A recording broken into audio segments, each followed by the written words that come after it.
Indian ടൂവിന്റെ ആ poster കണ്ട സമയത്ത് അതിലൊരു കോട്ട് ഉണ്ടായിരുന്നു, ഹീസ് ബാക്ക്.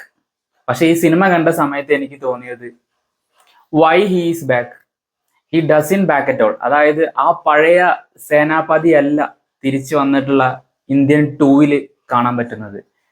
എനിക്ക് സിനിമ കണ്ടപ്പോൾ തോന്നിയത് എന്തൊരു നീളമുള്ള സിനിമയാണെന്നാണ്. ആ ഫസ്റ്റ് ഹാഫ് കഴിഞ്ഞപ്പോൾ തന്നെ ഈ സിനിമയുടെ ആ ലെങ്ത് വല്ലാതെ നമുക്ക് ലാഗ് അടിപ്പിക്കുന്നുണ്ടായിരുന്നു. ഒരു ഒന്നൊന്നര സിനിമ കണ്ട ഒരു ഫീൽ ആയിരുന്നു ഫസ്റ്റ് ഹാഫ് കഴിഞ്ഞപ്പോൾ തന്നെ. ഇനി സെക്കൻഡ് ഹാഫിലോട്ട് പോകുമ്പോൾ ഇനി എന്താവോ എന്നുള്ള ഒരു അവസ്ഥയിലാണ് നമ്മൾ ഫസ്റ്റ് ഹാഫ് ഇന്റർമിഷന്റെ സമയത്ത് ഇറങ്ങുന്നത്. അത്രയും ലെങ്ത് ഉള്ള ഒരു സ്റ്റോറി, അത് കട്ട് ചെയ്ത് വേണമെങ്കിൽ അത് ക്രിസ്പ് ആക്കാൻ പറ്റിയ ഒരു സന്ദർഭങ്ങളൊക്കെയാണ് സിനിമയിൽ ഉണ്ടായിരുന്നത്. മുന്നേ കണ്ട ശങ്കറിന്റെ സിനിമയിലെ കുറേ ഭാഗങ്ങൾ ഈ സിനിമയിലും അതുപോലെ എടുത്തു വെച്ചിട്ടുണ്ട്. അതെന്താണെന്ന് വെച്ചാൽ മെയിനായിട്ട് ഈ ലഞ്ചം, കൈക്കൂലി പരിപാടി, ആ കൈക്കൂലി കൊടുക്കുന്ന ആളും വാങ്ങുന്ന ആൾക്കാരും തമ്മിലുള്ള ഇന്ററാക്ഷൻ, അത് എങ്ങനെ സൊസൈറ്റിനെ ബാധിക്കുന്നു, ആ കാര്യങ്ങളൊക്കെയാണ് ഡിസ്കസ് ചെയ്യുന്നത്. ഞാൻ പ്രതീക്ഷിച്ചത് ഈ സെയിം സംഭവം ഇന്ത്യൻ വണ്ണില് കറക്റ്റായിട്ട് എടുത്തു വെച്ചിട്ടുണ്ട്. ആ കൈക്കൂലി, ആ ഒരു സിസ്റ്റം, കൈക്കൂലി എന്ന് പറഞ്ഞ ആ സിസ്റ്റം എങ്ങനെയാണ് വർക്ക് ചെയ്യുന്നത്, അതായത് ഏതെല്ലാം സെക്ടറുകളിലാണ് അത് വർക്ക് ചെയ്യുന്നത്, പല പല ഫൈനാൻഷ്യൽ ബാക്ക്ഗ്രൗണ്ടിലുള്ള ആൾക്കാരെ ഇങ്ങനെ എഫക്ട് ചെയ്യുന്നു, അതിനൊക്കെയുള്ള ഒരു ഒരു സിനിമാറ്റിക് ഒരു ഫ്രെയിം ആയിരുന്നു ഇന്ത്യൻ വണ്ണിൽ ഉണ്ടായിരുന്നത്. അതിലൊരു ആക്ഷൻസ് ഉണ്ടായിരുന്നു. ആ ആക്ഷനിൽ തന്നെ കാണിക്കുന്ന സമയത്ത് നമുക്ക് കൺവിൻസിങ് ആയിരുന്നു സേനാപതി ചെയ്യുന്ന ആക്ഷൻസ്. കാരണം അദ്ദേഹം ഓൾറെഡി ഒരു സ്വാതന്ത്ര്യ സമര സേനാനിയാണെന്ന് പറയുന്നുണ്ടായിരുന്നു. അദ്ദേഹം ഈ ഒരു മർമ്മ കളരി ഒക്കെ പഠിച്ചിട്ടുള്ള ആളാണെന്നുള്ള ഒരു എക്സ്പ്ലനേഷൻ കൂടി ഉണ്ടായിരുന്നു. പക്ഷെ ഇന്ത്യൻ ടൂവിലോട്ട് വരുമ്പോൾ ഈ ക്യാരക്ടർ തന്നെ എലവേറ്റഡ് ആയിട്ട് വേറെ ഏതോ ഒരാളായി പോയ പോലെയാണ് തോന്നിയത്. ആ ഒരു അന്നത്തെ ആ ഏജ് കണക്കാക്കുമ്പോൾ ഇന്ന് ഓൾമോസ്റ്റ് ഒരു 100 എബോ ഏജ് ഉള്ള ഒരാളായിട്ടാണ് നമുക്ക് ക്യാരക്ടറിനെ കാണുമ്പോൾ തോന്നുക. പക്ഷെ അദ്ദേഹം ചെയ്യുന്ന ആക്ഷൻസിലൊക്കെ യാതൊരു വിധ കണക്ഷനും നമുക്ക് ഫീൽ ചെയ്യില്ല. ഇത്രയും വയസ്സുള്ള ഒരാൾ ഇങ്ങനെ ചെയ്യാന്നുള്ള ഒരു സംശയം നമുക്കുണ്ട്. അതുപോലെ തന്നെ അദ്ദേഹത്തിന്റെ ബോഡി ഷോ, പിന്നെ അതുപോലെ തന്നെ ഈ നേരത്തെ പറഞ്ഞ പോലെ ഈ മർമ്മ കളരി ആ പരിപാടി ഉണ്ടല്ലോ, ആ ഫസ്റ്റ് പാർട്ടിൽ കാണിക്കുന്ന അതേപോലെ തന്നെ നമ്മുടെ സേനാപതിയുടെ ഐക്കോണിക് പഞ്ച് ഉണ്ടല്ലോ, ഈ ഇൻഡെക്സ് ഫിംഗറും മിഡിൽ ഫിംഗറും ട്വിസ്റ്റ് ചെയ്തിട്ടുള്ള ആ സംഭവം കുറെ പ്രാവശ്യം ഈ സിനിമയിലും കാണിക്കുന്നുണ്ട്.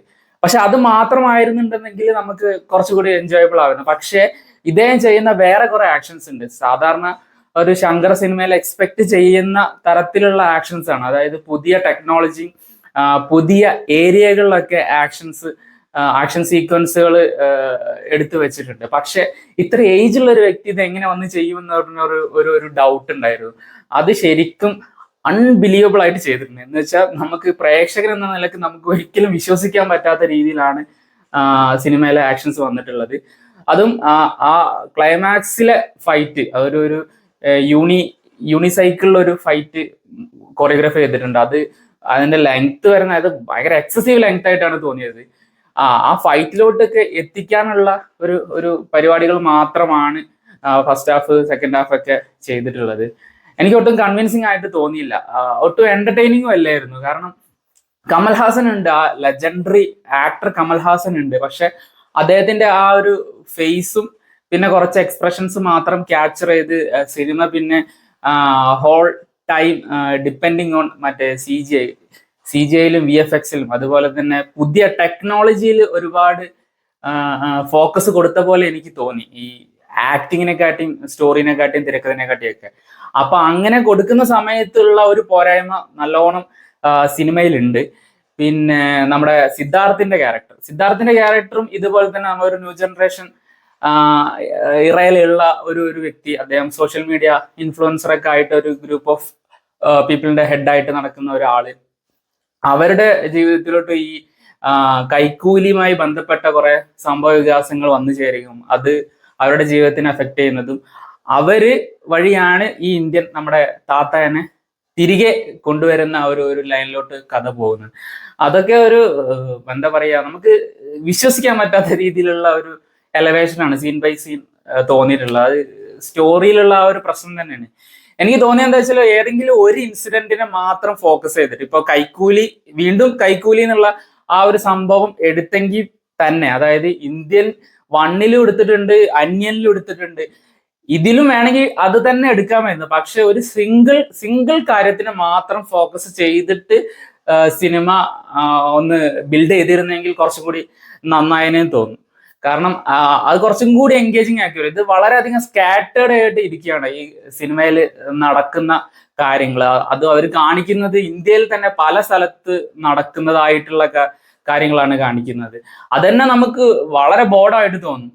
ഓരോ സ്ഥലത്ത് നടക്കുന്നത് സെയിം കാര്യങ്ങൾ തന്നെ, അത് തന്നെ മറ്റു സ്ഥലത്ത് നടക്കുന്നു, ഈ സ്ഥലത്ത് നടക്കുന്നു. അപ്പൊ എല്ലാം കൂടി നമുക്ക് ഭയങ്കര ലാഗിങ് ആയിട്ട് തോന്നും. ആ ഒരു സംഭവങ്ങൾ ഇങ്ങനെ മൾട്ടിപ്പിൾ സ്ഥലത്ത് കാണിക്കുന്നതുകൊണ്ടൊക്കെ കൂടി ആയിരിക്കാം സിനിമയുടെ ലെങ്ത് ഭയങ്കരമായിട്ട് കൂടിപ്പോയി. 3 മണിക്കൂറിൽ അധികമായിപ്പോയി. അതും പ്രേക്ഷകനെ നന്നായിട്ട് മുഷിപ്പിക്കുന്നുണ്ടായിരുന്നു.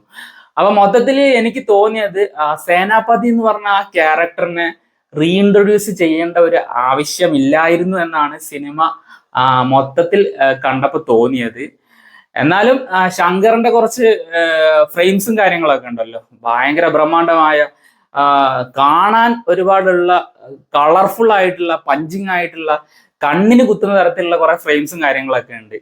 അതൊക്കെ കണ്ട് എൻജോയ് ചെയ്യണമെന്നുണ്ടെങ്കിൽ നമുക്ക് ഈ സിനിമ ഓപ്റ്റ് ചെയ്യാവുന്നതാണ്. പിന്നെ സാധാരണ അദ്ദേഹത്തിന്റെ സിനിമയിൽ കണ്ടുവരുന്ന പോലെ പാട്ടുകൾക്കുള്ള ഒരു പുതുമയും ഫ്രഷ്നെസ്സും ഇതിൽ കിട്ടിയില്ല, തീരെ കിട്ടിയില്ല എന്ന് തന്നെ പറയേണ്ടി വരും. അനിരുദ്ധാണ് മ്യൂസിക് ചെയ്തിരിക്കുന്നത്. അദ്ദേഹത്തിന്റെ ഡോക്ടറിലുള്ള പോലത്തെ ഒരു BGM സേനാപതിക്ക് കൊടുത്തിട്ടുണ്ട്. ആക്ഷനൊക്കെ കഴിഞ്ഞ് വരുമ്പോൾ അദ്ദേഹത്തിന്റെ സ്ലോമോ മൂവ്മെന്റ്സിൽ കൊടുത്തതാണ്. പക്ഷെ അതും എനിക്ക് അങ്ങോട്ട് ഒരു ഹൈ തരുന്നില്ലായിരുന്നു. കാരണം നമ്മൾ അത്ര ഒരു വലിയൊരു ക്യാരക്ടറായിട്ടാണ് ഈ ഒരു സേനാപതിനെ നമ്മൾ കാണുന്നതും അവർ പ്രസന്റ് ചെയ്യുന്നതും. അപ്പൊ എല്ലാ എലമെന്റ്സും ഒത്തുചേർന്ന് അതിനെ, ആ ക്യാരക്ടറിനെ ബൂസ്റ്റ് ചെയ്തില്ലെങ്കിൽ പ്രേക്ഷകരിലോട്ട് ഒന്നും എത്തില്ല എന്നുള്ള ഒരു പ്രശ്നം ഉണ്ടല്ലോ, അത് നന്നായിട്ട് മുഴച്ചു നിന്നിട്ടുണ്ടായിരുന്നു. പിന്നെ ശങ്കർ ഈ സിനിമ എഴുതാൻ ഉപയോഗിച്ച ആ തിരക്കഥയിലെ ആ ഒരു ട്രിക്ക് എന്താണെന്ന് വെച്ചാൽ, എനിക്ക് തോന്നിയത് എന്തിനൊക്കെ അപ്ലൈ ചെയ്ത സെയിം സാധനം, everybody is focusing on one. അതായത് ഒരു വ്യക്തിയിലോട്ട് എല്ലാവരും, സമൂഹവും, പോകുന്നവരും വരുന്നവരും എല്ലാവരും ഒരാളെ തന്നെ വേട്ടയാടാൻ വേണ്ടി ഇറങ്ങിത്തിരിക്കുന്ന ഒരു സംഭവം ഉണ്ടല്ലോ, ആ ഒരു എലമെന്റ് അതുപോലെ തന്നെ ഇന്ത്യൻ 2-ലും എടുത്തിട്ടുണ്ട്. നമ്മുടെ ക്ലൈമാക്സിലോട്ട് അടുക്കുമ്പോൾ സേനാപതിയിലോട്ട് എല്ലാവരും ഫോക്കസ് ആവുന്ന, അദ്ദേഹം എന്താ പറയാ, ഒറ്റപ്പെട്ടു പോകുന്ന ഒരു തരത്തിലോട്ടൊക്കെ അങ്ങനെ പോകുന്നുണ്ട്. പിന്നെ അത് കണ്ടപ്പോൾ എനിക്ക് തോന്നി കുറച്ചും കൂടി ഒന്ന് ചിന്തിച്ചിരുന്ന് വേറൊരു തരത്തിൽ ആ ഒരു തിരക്കഥ ഫ്രെയിം ചെയ്തിരുന്നെങ്കിൽ, ഒറ്റൊരു ഇൻസിഡന്റിനെ ചുറ്റിപ്പറ്റി തന്നെ ഫ്രെയിം ചെയ്തിരുന്നെങ്കിൽ നന്നാവുമായിരുന്നു എന്നൊക്കെ തോന്നി. മൊത്തത്തിൽ ഞാനൊരു 50% ഹാപ്പി ഉള്ളൂ ഇന്ത്യൻ 2 കണ്ടിട്ട്. നിങ്ങൾക്ക് തിയേറ്ററിൽ പോയി, ഞാൻ നേരത്തെ പറഞ്ഞ ആ ശങ്കർ എലമെന്റ്സ് കാണണമെന്നുണ്ടെങ്കിൽ തിയേറ്ററിൽ പോയി ട്രൈ ചെയ്യാം. നിങ്ങൾ കണ്ടവരാണെങ്കിൽ നിങ്ങളുടെ അഭിപ്രായം താഴെ കമന്റ് ബോക്സിൽ രേഖപ്പെടുത്തുക. പിന്നെ ഞാൻ ഇതുപോലെ ചെയ്യുന്ന വീഡിയോസ് നിങ്ങൾക്ക് ഇഷ്ടമാവുന്നുണ്ടെങ്കിൽ ലൈക്ക് ചെയ്യുക, അതുപോലെ തന്നെ ചാനൽ സബ്സ്ക്രൈബ് ചെയ്യുന്ന കാര്യം കൂടി പരിഗണിക്കുക. അപ്പോൾ ഓക്കെ, ബൈ.